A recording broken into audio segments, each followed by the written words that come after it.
know if you want to put a guy like that, given something out in Miami. Well, I think the irony would be if he did end up there, this is the offense that he despised. Yes, great in point. Memphis. Because And, Noah LaRoche, right? I believe that's his name, the guy yeah. who orchestrated that offense last year, architected it where... no ball screen offense, and now Miami's adopted it. It looks great. And there are a lot more ways to get in trouble in Miami than in Memphis. I'll just say that. Welcome to From the Logo, the Scores NBA show. I'm your host, Joseph Casciaro. Joining me in studio today, we've got Vivek Jacob. You can find his work at the Raptors in 7 Substack, as well as sportscasting. And joining us for the first time, making his From the Logo debut, I go way back with this guy here. Back when the Score was a television station, we were kids just trying to make it there. John Bennett, then he went on a globetrotting coaching expedition that took him a bunch of places, won an NBA championship as an assistant coach with the Toronto Raptors on that staff, was a head coach in Taiwan, was Dwight Howard's head coach. So a lot of experience on this panel when it comes to coaching, and it's all over there. John, thanks for joining us, man. Thanks for having me, guys. Appreciate it. Can't wait. All right, let's dig into the main topic of the day and the biggest topic in the NBA right now, and that is the Ja Morant drama in Memphis. Man, what could have been for the Grizzlies when you think about that core coming up a few years ago with Ja and Jaren Jackson and Desmond Bane, who's obviously now in Orlando, and playing under Taylor Jenkins back in the day. You know, John, we were talking off camera before about how I thought that team just always overachieved. You know, between Ja and Taylor Jenkins, I feel like those teams always were better than the sum of their parts when you looked at the record at the end of the year, and Ja was a big part of that. And, you know, between his off-court issues, as we know, and the suspensions, and his durability concerns and just not being available, things started to go off the rails. And now they're in a place where, you know, Bane's gone, Jenkins is gone, Asalo is the head coach, Ja and him don't get along, and Ja was recently suspended for one game by the team for reportedly responding in an inappropriate tone after head coach Thomas Asalo called out his effort and leadership in a recent loss to the Lakers. That's the game where I'm sure you guys are aware, even Blake Griffin on the broadcast called out Ja's effort and lackadaisical effort, piss poor effort, if we want to be honest. That was also the same game where Ja answered reporters' questions with "Go ask the coaching staff." So what's next? Let's start with this question. Can Ja and the Grizzlies figure this out, or have we seen this story too many times in the NBA where it's like, where there's smoke, there's fire? This is clearly the beginning of the end. Yeah, I do think it's the beginning of the end. I think when I look at Ja's situation, he appears to be someone that has checked out, and I think he believes that just a new home will be the best way to get the best out of him. I think when I look at the way things have played out, you look back at last year, his frustration with not getting enough pick and rolls in the offense. Now you look at this year with Isalo's substitution patterns and him sort of wanting, I guess, more time to find his rhythm. Well, guess what? You're not going to find your rhythm if you're not giving defensive effort to the point where you should be on the court. And I think Isalo's doing a good job of holding everyone accountable. And guess what, Ja? If you go to a new place, if you go to an organization that makes you the face of their franchise, they are going to hold you accountable. And I think this is just increasingly becoming a case of the boy who cried wolf. And there's only so many times that you can get away with pointing at everything else before everyone just looks at you. Yeah, I think that's a great point. JB, put your coach's hat on for us, since you are the coach on this panel. We can look at it one way, you know, Vivek and I, from the media perspective, the narrative perspective of, you know, the big picture, what this means in Memphis and whether Ja's gone and whatever. But when you watch from like a coaching lens, what are you seeing in the way Ja is playing? You know, if you compare that to those glory years we talked about a few minutes ago, like what is the difference? Forget the off-court stuff. What are you seeing from Ja on the court that he's either encouraging or being like, nah, this guy's clearly checked out? I think the first thing is walking the ball up the court. Yeah. You know, where is the pace? A lot of his he's getting his healthy dose of pick and rolls that he wasn't initially getting last year. Even though in this other offense, this no pick and roll offense, he was actually a more efficient player. So now he's got what he wants. But unfortunately, he's not coming off these with any pace, any explosiveness, and you're not going to get a lot of separation. Now he's good enough and talented enough to be able to be okay in those situations. But if that's the lion's share of your offense, is walking and slow, methodical kind of movements, it's going to be tough to be a high efficiency, high octane offense. As the head of the snake on both ends, the point of attack on defense, and obviously the point guard on offense, like you talk about how hard it is to be efficient when he is playing like that off the court.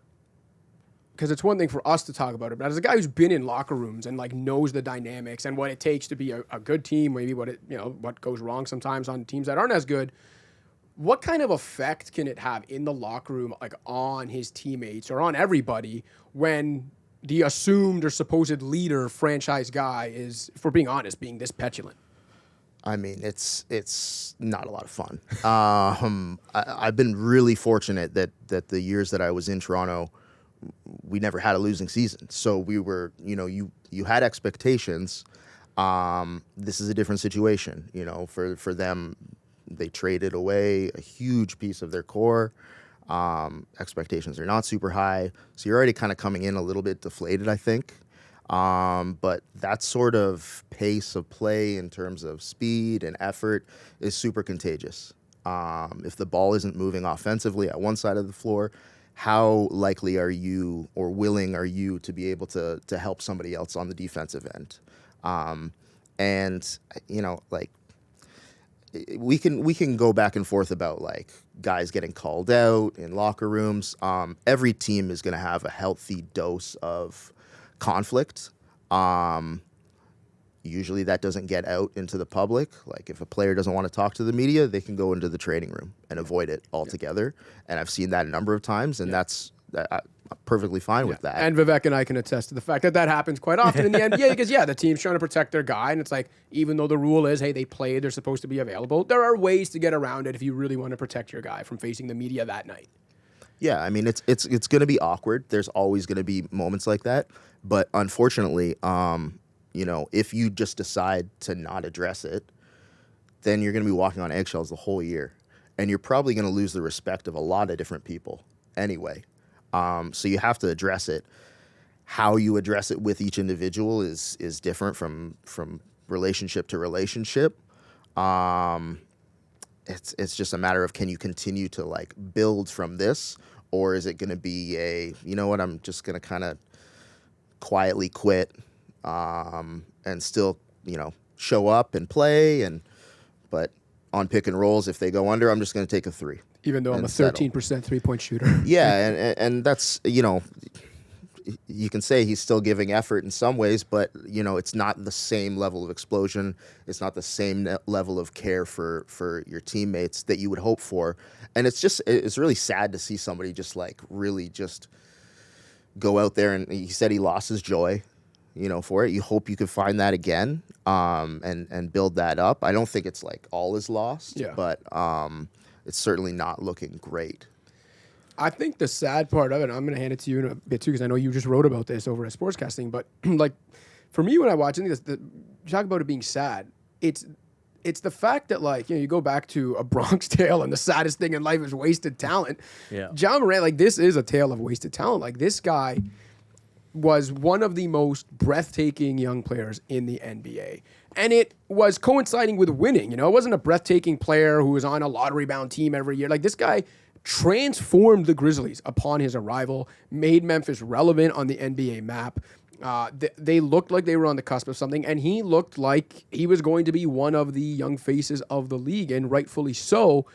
And, on top of the fact that he's thrown a lot of that away and a lot of the goodwill away because of the mistakes he made off the court, to me, it's also like a stunning lack of self-awareness and a lack of accountability that makes it harder for me to believe he can figure it out, because this isn't a case of a guy being like, hey, you know what? I know I made mistakes, and I know maybe I haven't been there for the franchise the way they're counting on me to be, but like, I'm going to be better. It's a guy that consistently seems to think it's like everyone else's fault, or he's misunderstood in some way. Like I remember, I think it was after the second suspension, maybe, you know, with the gun-related stuff on social media. And after one of his big performances in one of his first games back, kind of like running back to the locker room through the tunnel, he yelled some comment at the cameras or something about like, oh, what are they going to say now? Or like, I've seen everyone talking about me. It's like, dude, this isn't a case of you overcoming adversity. You put yourself in this position. People were talking about you because after you had already gotten in trouble for flashing a gun on social media, you did it again. And then had the audacity to be like, oh, yeah, like, you know, don't think I didn't see everyone talking about me. It's like, yeah, we had reason to talk to you about you. And again, same thing now when it's like, you know, the comments like, oh, go ask the coaching staff. Like, as if it's someone else's fault that he's chosen to quiet quit or quite loudly quit, if we're being honest, I mean, the way he's playing. And, you know, I know, John, I'm sure you can speak to this as well. Like, there's a human element that, you know, you talk about guys getting called out and stuff like that. I'm sure there's a part of him that's upset, and that's fine. That's human. But to just have so little accountability and self-awareness for your own part in all this and how this has gone off the rails is what discourages me from actually believing he's ever going to figure it out. Yeah, I think the saddest part of all this is when you look at the set of circumstances that he's had, it would be hard to create a list of players that would not see that and think real changes have to be made.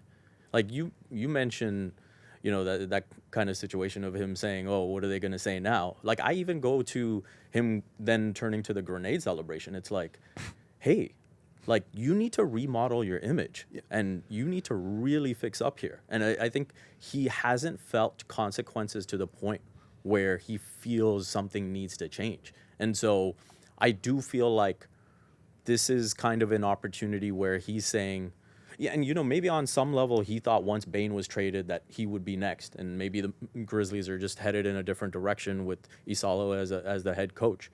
And so now, since that hasn't happened, he's like, okay, you know what? I'm going to force my way out because I don't really see the ceiling that I want for this team or any team that I'm a part of. And maybe he will get that second chance from another organization that, again, will try to hold him accountable, and there'll have to be the right environment to do that. But when he gets that chance, if he doesn't recognize that it's now or never in terms of remodeling himself, then that might be his last chance. Okay, well, let's talk about that potential last chance, or at least next chance, whether it's in Memphis or elsewhere. John, again, from a coach's perspective, we're talking about like on-court value. If you're a coach of a rival team who's maybe in on talks or discussing making a, you know, trade offer for Ja Morant, or you're the Grizzlies and you're on that staff and trying to think about like how he can still fit into the plans there, I guess the question is, how valuable is he actually on the court? Because again, a few years ago, I would have argued, hey, this guy, his game leads to winning. But now I'm like, okay, now we're year 7. He still doesn't know how to shoot. Like, his three-point shot has gotten worse. His shooting in general, forget his three-point shot. We could put, I know we got a stat board up there. Like, you know, the points and the assists are fine, but if you like really dig deep beneath those numbers, like woefully inefficient. I think it's actually sub 50 now, true shooting after his Wednesday night game. The three-point percentage is down at like 13-14%. And you mentioned he's like bailing out the defense when they go under by taking those shots. Anyway, he's not playing with the usual pace, right? He's not getting to the rim at nearly the same rates he did. The Grizzlies are losing his minutes for the first time since his rookie year. So how valuable is he actually on the court right now as, you know, the player he is? I think he holds more value for Memphis than he does elsewhere for what they can get back right now, even with this situation. And I largely say that because of the market they're in. Like, who are you going to get? Who are you going to bring in that's going to, you know, be as beloved by the fan base? He still is loved by the fan base right now. We'll see how long that lasts, but like in this age with the lottery, there's no guarantees, right? So you might be waiting 5-10 years before you get a talent that's that explosive and that eye-catching that's going to kind of invigorate your fan base. They've done a lot of revitalization with their downtown. Like, can they kind of like bring him back into the fold instead of sort of just abandon this? Because you really don't know what you're getting after trading him, right? And you talk about like revitalizing the downtown. This is also one of 2 teams, I believe, with New Orleans, whose leases at their arena and in their cities are up within the next few years, I think before the end of the decade. So like even more pressure on a small market to, if Ja's not going to be part of the plans, find someone else. And it's easier said than done. Yeah, I think, if I were to look at situations that he might be able to fit into, and I think of, where is there plenty of veteran leadership? Where is there a stable coaching situation? And lastly, I'd say, where is there a situation that's in enough of a mess to say, hey, this is worth a gamble? I think of the Los Angeles Clippers. I look at that organization. I look at, the kind of the dark cloud that's hanging over them. I look at how old that team is. If you have the veterans that can take him aside, be a voice in his ear and say, hey, this is how we can get the best out of you. And then you get that injection of athleticism, of youth, that dynamism at the point of attack. Then I think now you actually have a bit of clarity in terms of your future as well, because guess what? They have zero clarity with what's going on with Kawhi Leonard and James Harden and everyone else beyond this season. And we know, again, the aspiration cloud that's hanging over them. So that's kind of the situation that both sides have. And that's what makes it, again, heartbreaking, because this is a 26-year-old with supreme talent. Should be in his prime or just entering it. And everyone should be lining up, right? And I'll add, too, the contract he's on, like it's a max, but it's only the 25% max. So if you really look like Ja at his best and, what he should have been, that guy under long-term control, I think 3 more years at 25% or less than the cap, most teams would be dying to get a guy like that. Instead, we're talking about him as like, a buy low candidate, and a team like the Clippers doesn't even have a lot to trade getting in. And like, that's what we're talking about here. And that is sad. Yeah. Like the only other team I could toss out there, and it's not even that realistic, and this is just, again, talking about what's a situation where Ja would kind of have to get in line, is if you were to put him next to Anthony Edwards is not going to put up with any of his antics.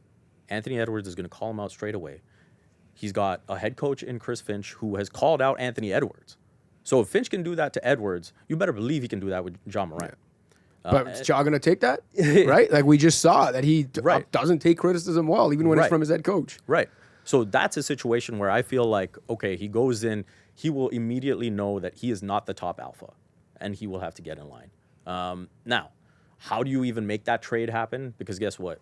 The Grizzlies have Jaren Jackson. They have Zach Edey. Why would they want Julius Randle, right? And so I think that's where the trade dynamics could get complicated. But just in terms of situations, I think instantly Morant and Edwards would become the most athletic, dynamic backcourt in the league. And they'd be an absolute handful to deal with.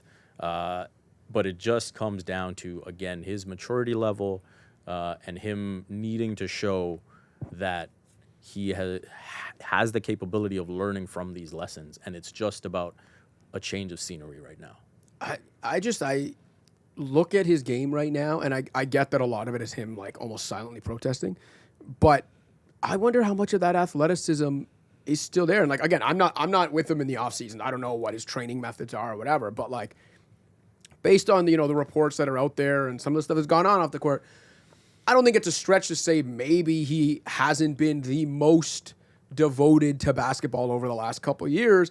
When I start thinking about that, when I look at the way his game has changed, when I look at like the at-rim frequency dwindling, John, you had mentioned to me off air, I think he's got how many dunks this year for the season? 2 this year. 2 dunks. Yeah. He's in his Vince Carter, I don't want to dunk anymore. 10% into the season. Like that starts to make me think like, the guy who's missed half of the games over the last 4 years, 45% over the last 5 years, even the 2 years before all the suspensions, he missed like a combined like 50 games or something. Like you start adding all that up, and the fact we did always ask, whether that high-flying style at his size was actually sustainable, it makes me start to wonder, like, okay, again, put the off-court stuff aside. I think we might be talking about a diminishing athlete at 26.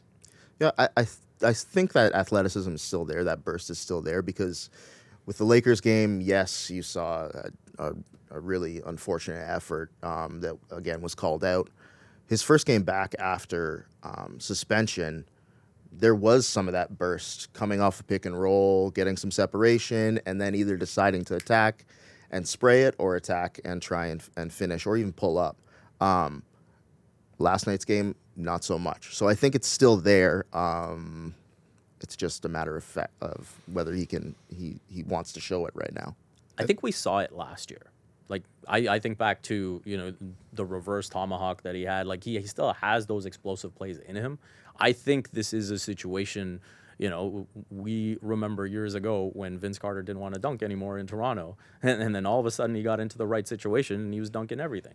And so I do feel this might be a similar situation where at 26 he probably has it bottled up and he just wants to be somewhere else to do it. He better still have it bottled up because the one difference is that Vince Carter had a little more to his game. I'm not saying Vince was like a knockdown shooter at that point of his career, but a much better shooter and like a more dynamic, not overall player, but you know what I mean? Like there was things he could do with his like offensive utility that if Ja can't shoot and that athleticism is dwindled. So to your point, he better still have it somewhere in there. The one thing before I move on, and we talk about a couple surprising teams in the East that I just want to mention, because I know a lot of people have thrown out Miami and just been like, if there's an organization that can get them right and heat culture, whatever.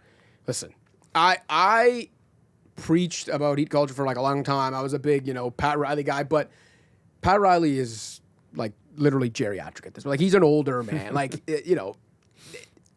It's still his Miami Heat, but those times are fading.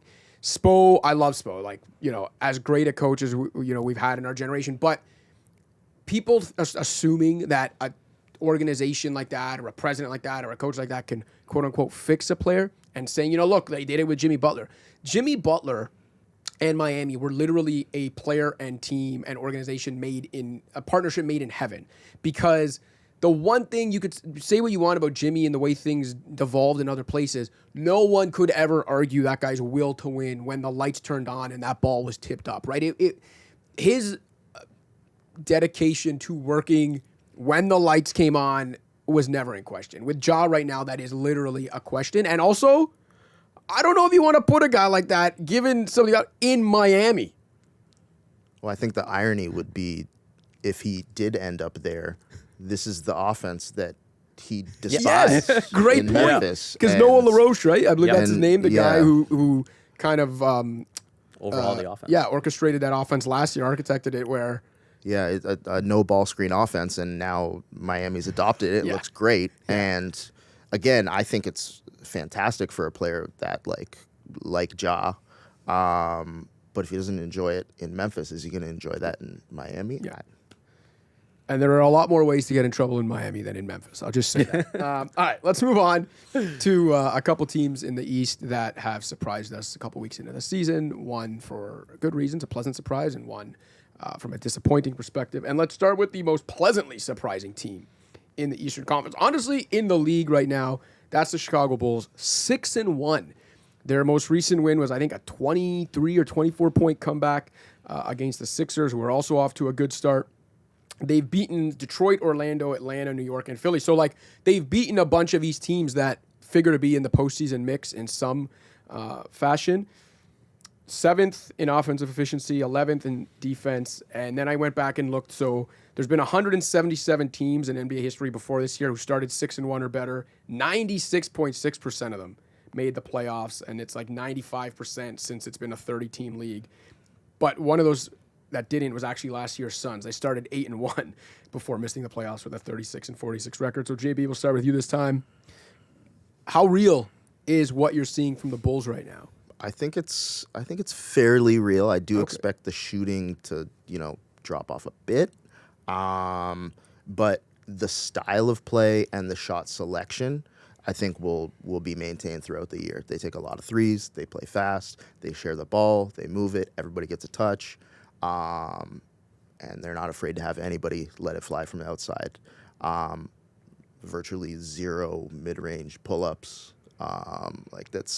If that's the base of your offense, which Billy Donovan's proved that's what he loves to do, it becomes a matter of can you knock down those shots? And then at the defensive end, are they going to get the rim protection is Giddey gonna like continue to take steps in terms of his strength to be able to either guard wings because he's not really a point of attack guard. Yeah, I think it's fairly real, and I think the shot selection will carry them throughout the majority of the year. I think it's real enough where you can say, hey, Bulls fans, like you might have a real shot of graduating from the play-in tournament to a guaranteed playoff spot, which obviously is improvement. I think to JB's point, I do feel the shooting will cool off. They have 6 guys right now shooting over 40% from 3, and Kobe White's not even playing yet. Kevin Huerter's at 31%. So I think the rest of those guys will cool off a little bit. What I do like, though, is in terms of the process, if you go back to last season, they were number 1 in shot spectrum. That's right. Their shot profile, their location, effective field goal percentage. Yeah. And they have maintained that this year. And I think Josh Giddey is doing a phenomenal job with the offense. I think that, again, the ball is moving. The passes are just crisp and on point all the time, making the right decisions. And so from an offensive standpoint, they're doing a lot of the right things. So that part I like. What I like about the defense is that we've seen a lot of teams in the league kind of gravitate towards what the Pacers and the Thunder did and said, extreme ball pressure. Exactly. And they've said, hey, let's not try to be something that we're not. And they recognize the defenders that they have. They actually have one of the most conservative defenses in the league right now.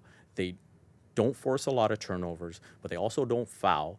They do a great job rebounding.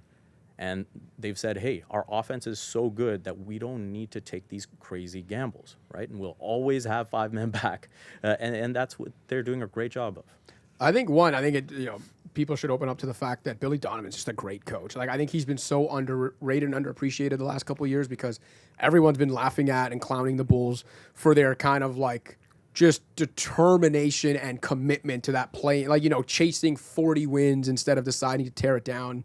And I think they've been clowned rightfully so, but I don't think Billy Donovan deserves to catch strays in the process because I think he's a great coach, and I think you're seeing it now. And I think what's so interesting about the shot profile stuff is, like, yeah, last year they had the most efficient shot profile, and it just didn't work out for them.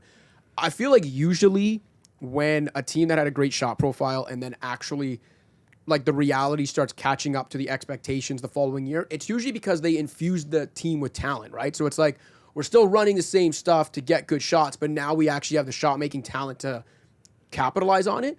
The Bulls didn't really do that. Like, nothing against their current roster, but it's not like they went out and got an offensive star or added like 2 knockdown shooters to make the most of that. Like, for the most part, it's a similar cast. The reason I think it's real, not that they're going to be a contender and at the top of the East, or at least why I think it should be encouraging for Bulls fans when you think about the big picture, is that the way Josh Giddey looks, it looks like he is a legitimate, not a franchise star, but like he looks like a legitimate young building block and winning player. And for a team that spent a few years like looking like they didn't have any of those guys, and that's what made all the play-on appearances so depressing, because it was like, what are we doing? We don't have young building blocks, and we're not going anywhere now. If they get there this year because Josh Giddey's playing like this, and if Kobe White gets back in the mix and it contributes to it, then at least I feel like if you're a Bulls fan, you can feel good about the way you're getting there, right, John? Yeah, I think it's exciting now. Like, I enjoy watching this team play, and in large part that's because of Josh Giddey. We talk about going from Memphis to Chicago. Like, that's the sort of stuff that we enjoyed with Ja too. He lifted up his teammates, he got his teammates going, and that's what Josh Giddey's really all about. As long as the catch and shoot threes become a little bit real or give him a little bit of legitimacy to be a threat, I think that will open up so much more for all these secondary ball handlers. Like, Buzelis will be able to handle in pick and roll, and it won't be like a completely clogged up paint. That's huge for his development. And you talk about like infusing talent versus kind of running it back. I think that's the most underrated thing in the NBA for team improvement is continuity. Interesting. Like, you look at the early years with the Raptors that I was there, we'd get into the first game of the season and a guy like Kyle would call out a play that we hadn't put in practice, but the other 4 guys on the team were running it back, so they all knew it. You know, like those same situations and familiarity with each other and where they like to catch the ball, where they like to get the ball, where they like to attack, what shots they can expect to take so they can either crash or get back. That level of familiarity is huge for internal growth. Yeah, I think that's a great point. I think it's something we are seeing with Chicago right now. Okay, on the flip side, not so encouraging is what's going on in Orlando. Now, obviously, it's early, and they play in the weaker conference where, if we're being honest, like, no one's getting buried in this conference other than maybe the Nets and the Wizards. But the Magic did go out and move 4 unprotected first-round picks to get Desmond Bane, a trade that at the time I actually thought, and I still think it's way too early to say it's not, but I argued was worth it for them because of the unique position they were in, because of the way the team was built. I liked, this huge team, elite defensively, just couldn't get over the hump offensively. That's what held them back in the playoffs. And then you go in and bring in this 3-level scorer in Desmond Bane, this elite shooter who like moves off the ball, like does all these things that can really unlock this offense. An offense, as I said before, that has not finished higher than 22nd in offensive efficiency in 14 years.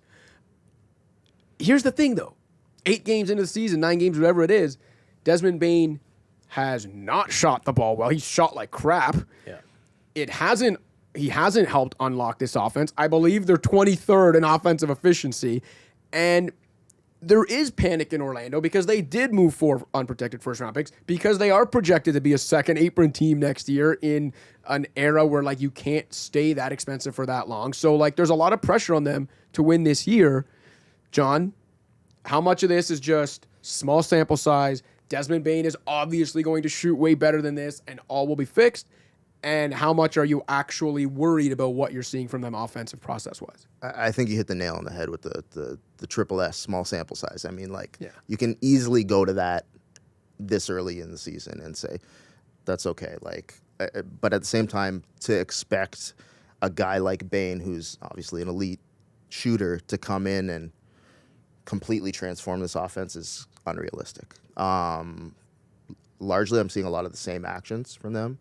I would like to see like a little bit more like dynamic action from like getting Paolo catches at the elbows and nail free throw line extended maybe a little bit, and then running some cutters off of him as well. But like I don't think it's something to panic. It's a concern, but I don't think it's like a hit the panic button. It's so early right now. Yeah, we haven't seen Desmond Bane at his best yet. He's shooting under 30% from 3. So I think once that comes around, we'll see a better version of this offense. I will say, to JB's point, like you do want to see more dynamism, more up Jamal Mosley's sleeve. And I think that's where, if this continues halfway through the season, then he is someone who could come under pressure. Unfortunately, yeah. Because as an organization, you've conceded 4 unprotected picks saying, hey, we believe this is the guy who is completely going to change things for our offense. And if that doesn't materialize, then guess what? People are going to look at the coach because there is a lot of offensive talent on, at least in that starting 5. And I think one thing to keep in mind with this team is they haven't had many winning seasons in the last 7 years. I believe it's like two seasons over 500. So to expect them to make this gigantic leap to being like a 50-plus win team, it's not necessarily unrealistic, but like just pump the brakes and but because of the trade and because of the excitement around Banchero, it's like there is expectations, which is a little bit uncommon for a team that in the last 5 years has had one season over 500. And can make things uncomfortable for a coach, right? Like if you're on that staff and you're looking around and saying, like maybe I like our team, but I don't know if we're ready for these expectations. But hey, we got them now, and then you're seeing that. I mean, I think the one thing that's concerning me more than anything, like the Baines, he's gonna shoot better than this. The guy's an elite shooter. He will help unlock things to some degree. The things that concern me are one, Paolo looking a little lost offensively, and obviously there's always going to be the questions about like whether he can do it at an efficient enough clip to be like the lead guy on offense, and also the fact that their calling card was being an elite defensive team, right? And the thought was, hey, we're not going to all of a sudden be an elite offense with Desmond Bane, but if we can get even like league average offensively while maintaining this elite defense, we're in good shape. The problem is the offense hasn't come up at all. That should help, once Bane starts shooting the ball better, but the defense has fallen off a cliff. How real do you think that is? I think, again, it gets a little bit like lost in the sauce. I mean, like Jamal Mosley came out and said, we just got to get down and defend. Yeah. And I mean, like, maybe that's guys just coming in, maybe not super, super ready for the level of pace that the game has gone to. But I think it will come back, maybe not to the same level that it has been previously, like last year. But I think it will average out to being like a top 10 defense. Actually, if I could throw a quick question at you, a lot of times we hear that, coaches say, like, you can't let the offense dictate your defensive energy and all of that. But I just wonder, for an organization that has struggled offensively for so many years and having this expectation that this player was supposed to come in and now you're supposed to have this liftoff, if you will, offensively, is there maybe some of that expectation from the players saying, man, we really should be better than this offensively, and maybe some of that lack of trust in what they're running bleeding over to the defensive end? I think so. I mean, they look a little disjointed offensively in some ways, and I think that does affect your communication at the other end. Maybe you're a half step slow getting back. Maybe you're a half beat slow in terms of communicating at the defensive end, because you're feeling a little bit off in terms of like what your synergy is like offensively as well. I do think, you can try and separate them and say, well, each play is their own, each possession is their own, and the reality is, guys aren't robots, right? Like there's you're going to let one event in your day affect another event sometimes. Yeah. And to be able to snap back and quickly do that in a second or two before the other team scores and you're taking the ball out of the net is difficult. So yeah, I could see the synergy on offense affecting them defensively for sure. I think what's so crazy, like talking about the Magic like this, and John, you kind of touched on it, when it's like, it's not like they've had a bunch of winning seasons. Like, they're still a fairly young team that hasn't even really gotten over much of a hump at all, other than making the playoffs. Like, usually when we talk about a team like this, where it's like, hey, is it too early to panic? Are there going to be a second apron team next year? There's all these expectations. Coaches on the hot seat. It's usually about a team that's like, maybe coming off like a tough second round loss, or just like, had a hard fought conference finals and they're trying to get over that last hump. We're talking about a team that over the last couple of years is basically being a 500 team, a young team that hasn't gotten over the first hump in the playoffs yet, and there's all this pressure on them. So I think it makes for a really interesting dynamic in Orlando. Well, and even the iterations of this team, you look back and you see, like, we're not that far removed from, like, Jonathan Isaac being the future of this team in 18-19, really, like, giving guys problems defensively, to now he's a 15-minute guy for them. So, I mean, the league changes fast. These teams change fast. And so you've got to develop quickly, too, and all of a sudden make a leap at some point. The NBA definitely changes quickly. Again, you as someone who's been on a coaching staff can definitely attest to that. I think that's also a good way to kind of come full circle, because we started the show talking about Ja Morant, and it's like, hey, the league changes quickly, man, and like, you better not be left behind, given how much talent and expectations were on your shoulders at one point. All right, Vivek, John, very much appreciate you guys coming in. We will definitely have you both in again at some point. Love talking hoops with both of you. But before we go, I do have one more thing I want to get off my chest. Fading away today, I need to highlight the hypocrisy of the athlete-led media Draymond Green is supposed to be spearheading. Don't get me wrong, I'm all for athletes joining the mix. They can provide a level of on-the-job insight and storytelling that many of us would never be able to. But a big part of Draymond's vision for a new media was based on the idea that traditional media members don't know or talk enough about the actual games being played, that we're too focused on narratives and hot takes rather than reality or X's and O's. As Draymond once described, his new version of media was going to be about analyzing the game, giving flowers when it's due, and being critical in a truthful way rather than chasing headlines and clicks. Well, that same guy recently called Cowboys quarterback Dak Prescott a bum, and once ranted about reigning NFL MVP Josh Allen being a guy who'll never get it done when it matters most. Do you see the irony here? Look, there's space for all kinds of media out there. Whether you're a sports nerd who wants high-level hoops talk you might hear in a coach's meeting, Or you just love the drama the NBA provides and want to hear hot takes and trade proposals. But athletes like Draymond need to get off their high horses and stop preaching about this new media world they're supposedly ushering in. The truth is, they're fine with all the narratives and hot takes as long as it's not their sport we're talking about. There's nothing new about them, and they're no better than the rest of us. That's our show for this week. Thanks again to Vivek and John. Big shouts to the control room, Adrian and Zach. I'm Joseph Casciaro. This has been From the Logo. Don't forget to like and subscribe, and we'll catch you all next week.